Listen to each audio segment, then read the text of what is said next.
السلام علیکم ورحمۃ اللہ وبرکاتہ۔ بسم اللہ الرحمن الرحیم۔ سامعین و ناظرین، آج کا ہمارا یہ ویڈیو القراءۃ الراشدہ جزء ثانی کا سبق نمبر 25 ہے۔ تو آئیے ترجمہ شروع کرتے ہیں۔ سبق شروع کرنے سے پہلے اس سبق کے متعلق سلطان محمد فاتح اور قسطنطنیہ کے بارے میں کچھ اہم معلومات مختصر طور پر آپ کے سامنے پیش کی جاتی ہے، اس کے بعد انشاءاللہ ہم ترجمہ شروع کریں گے۔ دیکھیے، سلطان محمد ثانی جو سلطان محمد فاتح کے نام سے معروف ہوئے، سن ہجری 833 مطابق سن عیسوی 1429 کو پیدا ہوئے اور سن ہجری 886 مطابق سن عیسوی 1481 کو دار فانی سے دار بقا کی راہ لی، یعنی انتقال ہو گیا۔ آل عثمان کے سلسلے سلاطین کے یہ 7ویں سلطان ہیں۔ انہوں نے تقریباً 30 سال تک حکومت کی۔ اپنے والد کے انتقال کے بعد 16 محرم سن ہجری 855 کو تخت سلطنت پر جلوہ افروز ہوئے، حکومت سنبھالی۔ اس وقت ان کی عمر صرف 22 سال تھی۔ یہ تو سلطان محمد ثانی کے سلسلے کے اندر چند باتیں ہیں۔ اب آئیے قسطنطنیہ کیا ہے۔ قسطنطنیہ دنیا کے اہم ترین شہروں میں شمار ہوتا تھا۔ اس کی بنیاد 330 سن عیسوی 330 میں بیزنطینی شہنشاہ قسطنطین اول نے رکھی، یعنی وہاں کا جو بادشاہ تھا اس کا نام ہی تھا قسطنطین اول نے رکھی۔ قسطنطنیہ کو پوری دنیا میں ایک ممتاز حیثیت حاصل تھی، حتیٰ کہ اس کے بارے میں کہا جاتا ہے کہ اگر پوری دنیا ایک ملک ہوتی تو قسطنطنیہ اس قابل تھا کہ اس ملک کا دارالحکومت بنتا، یعنی راجدھانی بنتا۔ جب سے اس شہر کی بنیاد پڑی، یہ بیزنطینیوں کا دارالحکومت رہا۔ یہ دنیا کے عظیم ترین اور اہم ترین شہروں میں سے تھا۔ جب مسلمانوں نے بیزنطینی سلطنت کے ساتھ لڑائی شروع کی تو اس شہر کو اس جنگ میں خاص مقام حاصل تھا۔ اس لیے رسول اللہ صلی اللہ علیہ وسلم نے اپنے صحابہ کرام کو کئی مواقع پر اس کی فتح کی بشارت اور خوشخبری دی۔ اس لیے مسلمان خلفاء اور اسلامی عساکر کے کئی قائدین مختلف ادوار میں اس کو فتح کرنے میں مسابقت کرتے رہے تاکہ یہ بشارت رسول ان کے حق میں پوری ہو۔ کون سی بشارت رسول؟ کہ قسطنطنیہ جس شخص کے ہاتھ پر فتح ہوگا وہ امیر بہترین امیر ہوگا اور وہ لشکر بہترین لشکر ہوگا۔ قسطنطنیہ کو فتح کرنے کے لیے سلطان نے ضروری اسلحہ یعنی ہتھیار جمع کرنے کی طرف خصوصی توجہ دی، جن میں توپیں خاص اہمیت کی حامل تھی۔ توپ سازی پر خاص توجہ دی گئی۔ سلطان نے ایک انجینئر اوربان نام کو بلا بھیجا جو توپ سازی کی صنعت میں کمالی مہارت رکھتا تھا۔ اس کا پرجوش استقبال کیا اور اسے ہر طرح کی مالی، مادی اور افرادی امداد دے کر حکم دیا کہ توپیں تیار کرے۔ اس انجینئر نے بڑی بڑی توپیں بنائی۔ ان میں سے ایک توپ تو اتنی بڑی تھی کہ اس کا وزن 100 ٹن تھا اور اسے 100 بیل کھینچتے تھے۔ اسے سلطانی توپ کہا جاتا تھا۔ ان توپوں کو بنانے اور پھر ان کو چلانے کے کام کی نگرانی سلطان نے خود کی۔ اس کے ساتھ ساتھ کشتیاں بھی بنائی گئی جن کی تعداد 400 سے زیادہ تھی۔ ایک روایت کے مطابق 400 سے زیادہ تھی۔ یہ تو سلطان محمد ثانی اور قسطنطنیہ کے بارے میں کچھ معلومات فراہم کی۔ تفصیل کے لیے سلطنت عثمانیہ کی تاریخ دیکھیے، جس میں آپ کو بڑی تفسیرات اس سلسلے میں ملے گی۔ اب آئیے ٹائم کو ویسٹ نہ کرتے ہوئے ترجمہ شروع کرتے ہیں۔ بسم اللہ الرحمن الرحیم۔ سفینۃ علی البر، خشکی پر کشتی۔ هل سمعت بسفینة تسیر علی البر، کیا تو نے سنا کشتی، ایسی کشتی کے بارے میں جو زمین کے اوپر چلتی ہو، خشکی کے اوپر چلتی ہو؟ وَهَلْ تُصَدِّقُ إِذَا أَخْبَرَكَ بِهِ أَحَدٌ، اور کیا تو مانے گا، تصدیق کرے گا جب کوئی آدمی تجھے اس کی خبر دے؟ یعنی کوئی آدمی تجھے آ کر یہ خبر دے کہ زمین پر کشتی چلتی ہے تو کیا تو اس کو مانے گا؟ وَهَلْ تُصَدِّقُ إِذَا أَخْبَرَكَ بِهِ أَحَدٌ، اور کیا تو تصدیق کرے گا جب کوئی آدمی تجھے اس کی خبر دے؟ أَظُنُّكَ تَقُولُ وَلَكَ الْحَقُّ مَا سَمِعْنَا بِهَذَا فِي آبَائِنَا الْأَوَّلِينَ، میں تجھ سے گمان رکھتا ہوں کہ تو کہے گا، اور تجھے حق بھی ہے، وَلَكَ الْحَقُّ، اور یہ تیرے لیے حق بھی ہے، مَا سَمِعْنَا بِهَذَا فِي آبَائِنَا الْأَوَّلِينَ، ہمارے اگلے باپ داداؤں میں ہم نے اس کو نہیں سنا، یعنی اس سے پہلے کبھی ہم نے ایسا نہیں سنا ہمارے آبا و اجداد میں کہ انہوں نے ہم سے کہا ہو کہ کشتی جو ہے زمین پر چلتی ہے۔ وَلَكِنَّ محمد الثانی العثمانی فاتح القسطنطینیہ سیر 70 سفینۃ علی البر، اور لیکن محمد ثانی عثمانی جو قسطنطنیہ کے فاتح ہیں، انہوں نے 70 کشتیاں یعنی 70 کشتیاں خشکی کے اوپر چلائی۔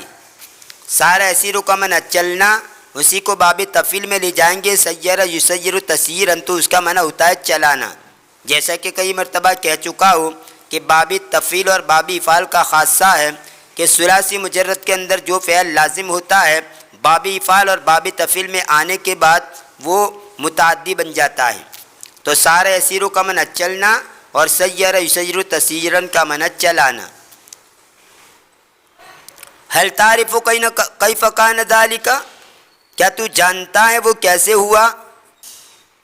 غزل عرب القسطنطینیۃ العظمی 6 مرات ولم یفتحوها، عرب نے بڑے قسطنطنیہ پر، بڑی حکومت قسطنطنیہ پر 6 مرتبہ حملہ کیا لیکن اور اس کو فتح نہیں کیا۔ یا فتح یفتح کا معنی فتح کرنا، جیتنا، فتح یفتح کا معنی کھولنا بھی ہوتا ہے، دروازہ کھولنا، لیکن یہاں پر یہ معنی نہیں ہے، یہاں معنی ہوتا ہے فتح کرنا، جیت لینا۔ ولم یفتحوها، اور انہوں نے اس کو فتح نہیں کیا۔ وقد قدر اللہ ان یکون هذا الفتح العظیم بید شاب مسلم من آل عثمان، اور تحقیق کہ اللہ تبارک و تعالی نے مقدر کر رکھا تھا یہ کہ یہ بڑی فتح آل عثمان کے ایک مسلم نوجوان کے ہاتھوں ہوں۔ قدر یقدر تقدیراً کا معنی اندازہ کرنا بھی ہوتا ہے، اور قدر یقدر تقدیراً کا معنی تقدیر کے اندر لکھ لینا، مقدر کرنا۔ اور تحقیق کہ اللہ نے تقدیر میں لکھ دیا تھا کہ یہ فتح عظیم آل عثمان کے ایک مسلم نوجوان کے ہاتھوں میں ہوں۔ شابن کا معنی نوجوان مرد، اس کی جمع آتی ہے شبانن۔ وَهُوَ فِي الرَّابِعَةِ وَالْعِشْرِينَ مِنْ عُمُرِهِ، حالانکہ وہ اس کی عمر کے 24ویں میں تھا، یعنی اس کی عمر 24 سال ہوئی تھی۔ فِي الرَّابِعَةِ وَالْعِشْرِينَ مِنْ عُمْرِهِ، اس کی عمر میں سے 24ویں سال میں تھا، یعنی اس کی عمر 24 سال ہوئی تھی۔ وَذَلِكَ فَضْلُ اللَّهِ يُؤْتِيهِ مَن يَشَاءُ، اور وہ اللہ کا فضل ہے، وہ جس کو چاہتا ہے اس کو دیتا ہے۔ آتا یؤتی عطاء کا معنی دینا۔ زحف محمد الی القسطنطینیہ، محمد فاتح نے قسطنطنیہ کی طرف پیش قدمی کی۔ زحف کا معنی پیش قدمی کرنا، آگے بڑھنا۔ وَأَعَدَّ لِذَلِكَ عُدَّةً عَظِيمَةً، اور اس نے اس کے لیے بڑی تیاری کی۔ فقد قال اللہ تعالی، پس اللہ تبارک و تعالی نے فرمایا، وَأَعِدُّوا لَهُم مَّا اسْتَطَعْتُم مِّن قُوَّةٍ، اور تم ان دشمنان اسلام کے لیے تیاری کرو جتنی تمہارے اندر طاقت ہو، وہ جو تم کر سکتے ہو۔ اعد یعد اعدادن سے یہ امریکہ جمع حاضر کا سگائے اعدو، تم تیاری کرو، لہم ان کے لیے یعنی دشمنوں کے لیے، مستطاعتم من قوہ، وہ طاقت و قوت جس کی تم طاقت رکھتے ہو، یعنی اپنے بس کی طاقت کو مہیا کرو، ان سے مقابلہ کرنے کے لیے تیاری کرو. فکان تحت قیادتہ 300,000 مقاتل، پس اس کی قیادت کے تحت 3 لاکھ جنگجو تھے. 300,000 مقاتل 300,000 یعنی 3 لاکھ، 100,000 یعنی 1 لاکھ، 300,000 یعنی 3 لاکھ. 3 لاکھ جنگجو اس کی قیادت کے تحت تھے. وَمَعَهُ مِدْفَعِيَّةٌ هَائِلَةٌ، اور ان کے ساتھ ایک زبردست توپ خانہ تھا. مدفعیتن کا معنی توپ خانہ، جہاں توپیں بنتی ہیں، اور مدفعن کا معنی توپ، دھکیلنے کا آلہ. دفع یدفع کا معنی دھکیلنا، اسی سے مدفعن یہ اس میں آلہ کا صیغہ ہے، دھکیلنے کا آلہ. گویا توپ، تو توپ کے اندر بھی یہی بات ہوتی ہے، دھکیلا جاتا ہے اس کے اندر، اس کے ذریعے دھکیلا جاتا ہے، اس لیے اس کو مدفعن کہتے ہیں. جمع آتی ہے مدافع. اور ہائلتن کا معنی زبردست. فیہا مدفعن لا یوجد فی اوروبا اضخم منہ، اس میں ایک توپ تھی جو یورپ کے اندر اس سے زیادہ بڑی یورپ کے اندر نہیں پائی جاتی تھی.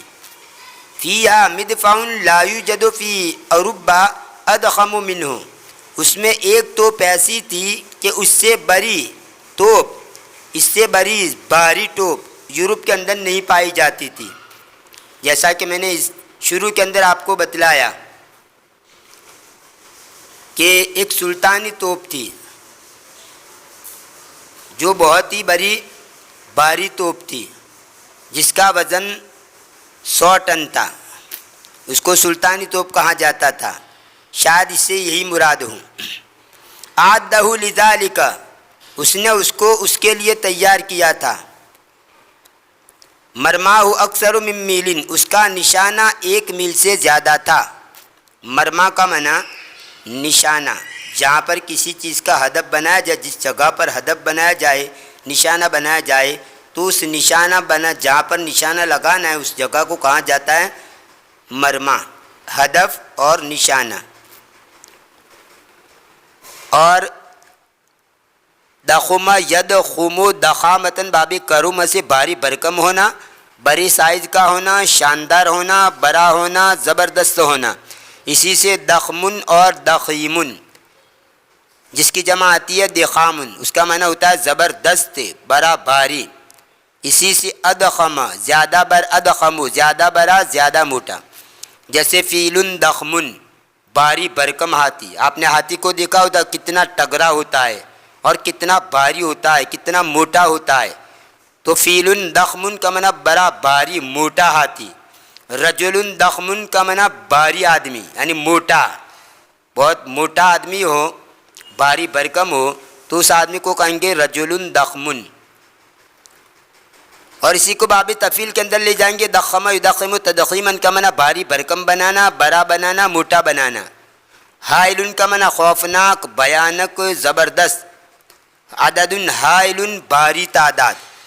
تو مدفعیت ہائلۃ کا معنی بھاری زبردست توپ خانہ.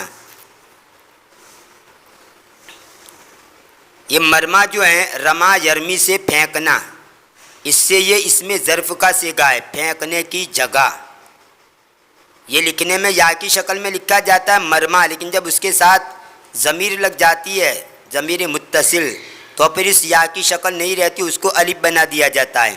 تو یہ مرما کا معنی پھینکنے کی جگہ، جس کو ہم نشانہ کہیں گے. تو رما یرمی سے یہ اس میں ظرف کا صیغہ ہے مرما. وکان اسطولہ مرکبا من 100 سفینۃ حربیۃ. اسطولۃ جہازوں کے بیڑے کو کہا جاتا ہے. بہت سارے جہاز ملے ہوئے ہوں، ان ملے ہوئے جہازوں کو، مجموعے کو کہا جاتا ہے اسطول. اس کی جمع آتی ہے اساطیل. اور اس کا بیڑا 100 جنگی کشتیوں سے ملا ہوا تھا، مرکب تھا. وکان محمد رأى ان العدو قد سلسل خلیج قرن الذهب وهو مدخل القسطنطینیہ بالسلاسل فکیف یعبره باسطوله. اور محمد نے دیکھا کہ دشمن نے خلیج قرن الذهب کو، اب یہ خلیج قرن الذهب کیا ہے اس کو یہاں پر کہہ رہے ہیں وہو مدخل القسطنطینیہ، قسطنطنیہ میں داخل ہونے کی جگہ۔ تو محمد نے دیکھا کہ دشمن نے خلیج قرن الذهب کو جکر دیا تھا بالسلاسل، زنجیروں سے، یعنی زنجیروں سے اس کو جکر دیا تھا، زنجیروں سے اس کو باندھ دیا تھا۔ فکیف یعبرہ باسطولہ، پس وہ کیسے اس کو پار کرے،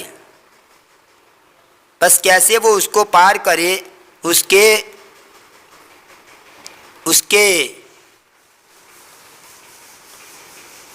کی کشتیوں سے، اس کے جہازوں کے بیڑے سے۔ فکر محمد ولم یعجز ولم ییأس ووجد حیلۃ، محمد نے سوچا، غور و فکر کیا اور وہ عاجز نہیں ہوا، بے بس نہیں ہوا، ولم ییأس اور نا امید نہیں ہوا۔ یئیسا ییأسو کا معنی نا امید ہو جانا، قرآن کریم کے اندر بھی ہے انہ لا ییأس من روح اللہ الا القوم الکافرون، کہ اللہ کی رحمت سے کافر لوگ ہی مایوس ہوتے ہیں، مسلمان اللہ کی رحمت سے مایوس نہیں ہوتا۔ قنط یقنط کا معنی بھی مایوس ہو جانا۔ یا عبادی الذین اسرفوا علی انفسہم لا تقنطوا من رحمت اللہ، قرآن کریم کی آیت ہے 24ویں پارے کے اندر، اے میرے وہ بندو کہ جنہوں نے اپنی جانوں کے اوپر زیادتی کی ہے، گناہ کر بیٹھے ہیں، وہ لا تقنطوا من رحمت اللہ، اللہ کی رحمت سے نا امید نہ ہو جاؤ۔ تو قنط یقنط کا معنی بھی نا امید ہونا، اور یئس ییأس کا معنی بھی نا امید ہونا۔ ولم ییأس اور وہ نا امید نہیں ہوئے، ووجد حیلۃ اور اس نے ایک تدبیر پا لی۔ رأى انه يمكن العبور الى القسطنطینیہ من جہت قاسم باشا، اس نے خیال کیا کہ قسطنطنیہ کو پار کرنا قاسم بادشاہ کی طرف سے، اس جگہ کی طرف سے قسطنطنیہ کو عبور کرنا ممکن ہے۔ ولیکن هذه الجہۃ بعیدۃ من سفنہ، اور لیکن یہ سمت اس کی کشتیوں سے بہت دور ہے۔ سفینۃ کا معنی کشتی، اس کی جمع آتی ہے سفن، اور لیکن یہ سمت اس کی کشتیوں سے دور ہے۔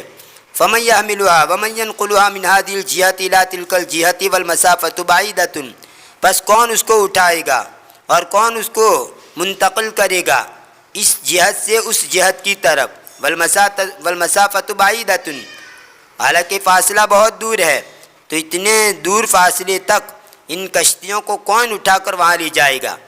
فکر محمد ولم یعجز ولم ییأس ووجد حیلۃ، محمد نے غور و فکر کیا اور عاجز نہیں ہوا اور نا امید نہیں ہوا، اور اس نے ایک ہیلہ پا لیا۔ تل الاخشاب بالشحم، تلا یتلی تلین و تلان کا معنی کسی چیز پر اس کے ظاہر کو چھپانے کے لیے کچھ ملنا، پالش کرنا، روغن پھیرنا، ملمع کرنا، بابی درب سے۔ تو محمد نے لکڑیوں کو پالش کیا، لکڑیوں کو چکنا کیا، بالشحم، چربی سے، چربی کے ذریعے سے لکڑیوں کو، خشب ان کی جمع اخشاب، لکڑیوں کو چکنا کیا، پالش کیا۔ فلما املست، پھر جب وہ لیسدار ہو گئی ہے یعنی چکنی ہو گئی، فلما املست، املس یملس املاسن، اور ایسے ہی ملس یملس ملسن، نرم و چکنا ہونا، سپاٹ ہونا، جس پر پکڑنے کی کوئی چیز نہ ہو۔ پھر جب وہ چکنی ہو گئی، ازلق علیہ السفن، تو اس نے ان پر کشتیوں کو لڑکا دیا۔ ازلق یزلق ازلاقا، اس کا معنی ہوتا ہے لڑکانا، پھسلانا، اور زلق یزلق زلقا باب سمیع سے، اس کا معنی ہوتا ہے پھسلنا، نہ جمنا۔ ازلق علیہ السفن، اس نے اس پر کشتیوں کو لڑکایا۔ وَيَسَبُونَ سَفِينَةٍ، یہ سفینتن غلط ہے، سفینتن ہونا چاہیے، کیونکہ 70 کی تمیز جو ہوتی ہے یہ واحد اور منصوب ہوتی ہے، 3 سے لے کر 19 تک، 3 سے لے کر 10 تک کی جو تمیز ہوتی ہے وہ جمع اور مجرور ہوتی ہے، لیکن یہ دہائیوں کی دوسری جو دہائیاں ہیں 20 30 40 اس کی جو تمیز ہوتی ہے وہ واحد اور منصوب ہوتی ہے. تو یا سفینتن کی بجائے سفینتن ہونا چاہیے، کتابت کی غلطی ہے. وہی سبعون سفینتن، اور وہ 70 کشتیاں تھیں.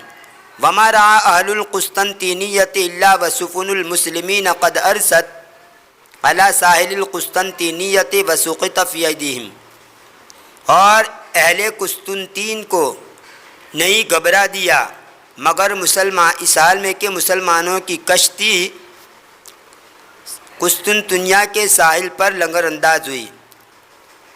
یعنی جس وقت مسلمانوں کی کشتیاں قسطنطنیہ کے ساحل سمندر کے کنارے پر لنگر انداز ہوئی یعنی ٹھہری، تو اس وقت قسطنطنیہ والے گھبرا اٹھے. وسقط فی ایدیہم، اور وہ حیران ہو گئے.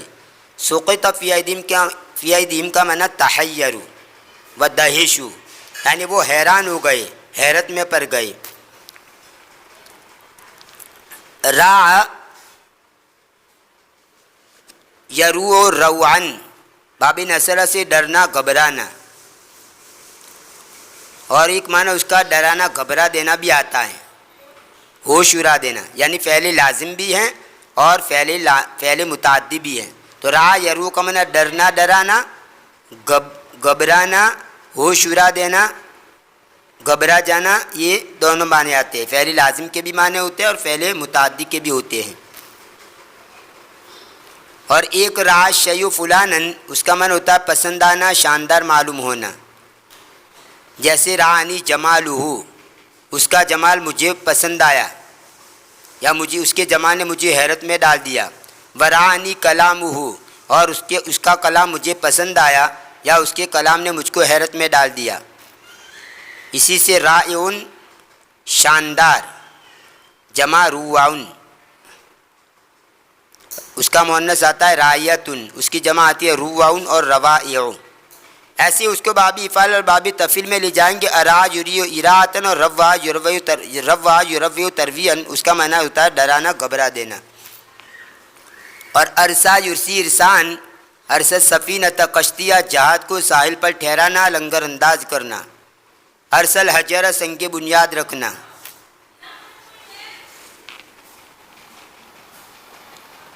وَهَكَذَا أَخَذَ مُحَمَّدٌ الْقُسْطَنطِينِيَّ عاصمۃ الدولۃ البیزنطیہ، اور اس طرح محمد نے قسطنطنیہ کو، جو بیزنطینی حکومت کی راجدھانی تھا، اس کو لے لیا، قبضے میں کر لیا.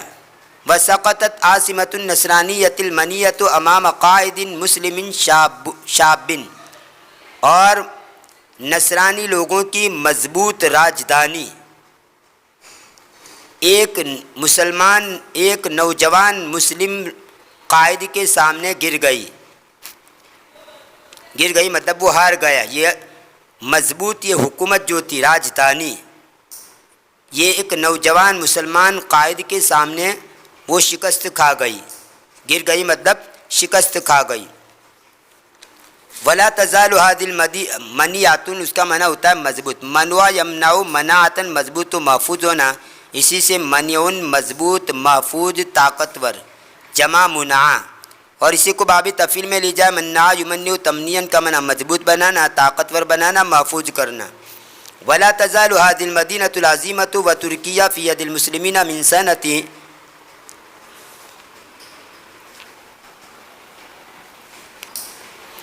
سن ہجری 1853 یوم فتحها محمد بن مراد الی یوم الناس ھذا وللہ الامر من قبل ومن بعد.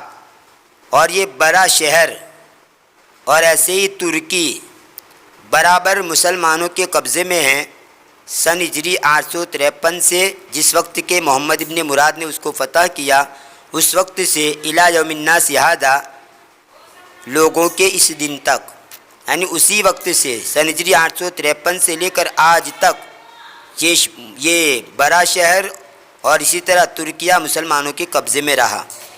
وَلِلَّهِ الْأَمْرُ مِن قَبْلُ وَمِن بَعْدُ، اور اللہ کا حکم چلتا ہے پہلے بھی اور بعد میں بھی.